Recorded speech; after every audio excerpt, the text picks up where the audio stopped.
जी हाँ दोस्तों, मेरा नाम है गुफरान और आपका स्वागत है Gufran dog star YouTube channel पर। इस वक्त उपस्थित है गोवा गांव में। यहाँ पे दो छात्र हैं जो कम्पिटिटिव सेंटर में पढ़ते थे और इंटरमीडिएट एग्जाम में बहुत ही बेहतर प्रदर्शन किए। आइए इनसे बात करते हैं कि वो किस तरह से पढ़े थे और आगे फ्यूचर में क्या करना चाहते हैं। आपका बहुत बहुत स्वागत है। थैंक्स, शुक्रिया। आपका नाम क्या है? मेरा नाम शम्स कमर हुआ। Inter 411 marks. आगे करना क्या चाहते हैं? आगे की सोच है कि मैं यूपीएससी की तैयारी करूं।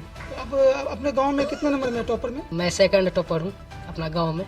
गाँव में सेकंड टॉपर है। जो फर्स्ट टॉपर है उसका कितना मार्क्स है? उसका 436 मार्क्स है सबका। जहां आपसे हम जानना चाहेंगे कि आप कौन सा कोचिंग में पढ़े थे? Empire of Arts Ishtiaq Zia sir के यहाँ पढ़ा था। मुझे वहाँ पे बहुत अच्छी पढ़ाई मिली और सर ने बहुत ही अच्छा गाइडिंग किया, जिससे मैं ये मार्क्स लाकर आभारी हूँ सर का। तो कभी कभी क्या होता है कि कोई कोचिंग जो है वो बैनर में तो बहुत सारी चीज़ लिखते हैं, बहुत सारी चीज़ वादा करते हैं और लेकिन वो पूरा नहीं करते हैं। ऐसा कुछ हुआ क्या? नहीं, मेरे साथ ऐसा नहीं हुआ, लेकिन लोग का तो कहना है। लेकिन जो वहाँ जाके पढ़ा उसको पता है कि कैसा कोचिंग है, कैसा वहाँ पे रिकॉर्डिंग मिलता है सर का। तो जो हमको मिला, जो जिसका कहना है। आइए अब और भी स्टूडेंट हैं, उनसे जानते हैं। आपका नाम क्या है? MD उबैद आला। आप 12th की तैयारी कहाँ से की थी? एम्पायर ऑफ आर्ट्स पूर्णिया से। मतलब आप दोनों छात्र जो हैं दोनों एम्पायर ऑफ आर्ट्स में ही पढ़े थे? जी, एम्पायर ऑफ आर्ट्स में ही पढ़े थे। सबसे ज़्यादा मार्क्स कौन सा सब्जेक्ट में रहा? उर्दू में रहा। कितना मार्क्स था? 86 नंबर रहा मेरा उर्दू में। 86 मार्क्स है। जैसा कि बता रहे हैं कि उर्दू में 86 मार्क्स था। तो आप आगे का क्या प्लान है? फ्यूचर में क्या करना चाहते हैं? टीचर से इंटरेस्टिंग है। मतलब आप पढ़ाना चाहते हैं, जी, तो उसके बाद और भी कुछ? अभी उतना सोचे नहीं है फिलहाल। टीचिंग करेंगे। मतलब टीचिंग करेंगे फुल?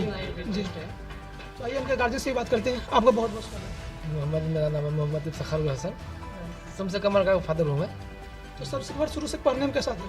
हाँ, शुरू से पढ़ने में तो बहुत अच्छा था। पहले शुरू में जो है 1 क्लास में तो इसको दिल्ली भेजे थे कुछ दिन, मतलब चचा के साथ मतलब रहा। उसके बाद फिर वहाँ से हम मंगवा लिया। उसके बाद जो है असबिल मतलब पब्लिक स्कूल में जो उसको कन्वेंट में जो दिया, वहाँ से मतलब रेगुलर मतलब जो है 4 क्लास से लेकर मतलब 12 तक रेगुलर में पढ़े हम। आपका जो बेटा शम्स कमर है वो कभी जहाँ पढ़ते थे 12th में, उनके अपने सर के बारे में नहीं बताया कैसा पढ़ाते थे, उसके बारे में क्या कहना चाहेंगे? हम उसको पूछते थे कोचिंग में कैसा पढ़ाई हो रहा है, तो बोला कि अच्छी पढ़ाई हो रही है। क्या कहना चाहेंगे आगे, वो क्या बनना चाहते हैं? हाँ, आगे तो हमारा पूरा मतलब हिम्मत है कि जितना जहाँ तक वो कोशिश करेगा पढ़ने के लिए, उसके लिए हम तैयार हैं पढ़ाने के लिए। जितना आगे वो बढ़ने के लिए तैयार है उतना हम आगे हम पढ़ाएंगे। और भी इनसे एक सवाल है कि आपका बेटा यूपीएससी करना चाहते हैं, कराइएगा? बिल्कुल कराएंगे जो है। तो ऐसा कहना है कि इसका बेटा अगर यूपीएससी करना चाहते हैं तो वो बिल्कुल कराएंगे। जैसा कि आप लोग देख सकते हैं साइड में उनके शिक्षक भी हैं, उधर उर्दू टीचर है और इधर इश्तियाक जिया सर हैं। चलिए आज के इस वीडियो को हम यहीं पे समाप्त करते हैं, फिर मिलते हैं नेक्स्ट किसी और वीडियो में बहुत ही जल्द है। अगर अभी तक हमारे चैनल को सब्सक्राइब नहीं किया तो चैनल को सब्सक्राइब कर दीजिए। तब तक देखते रहिए Gufran dog star YouTube channel. शुक्रिया।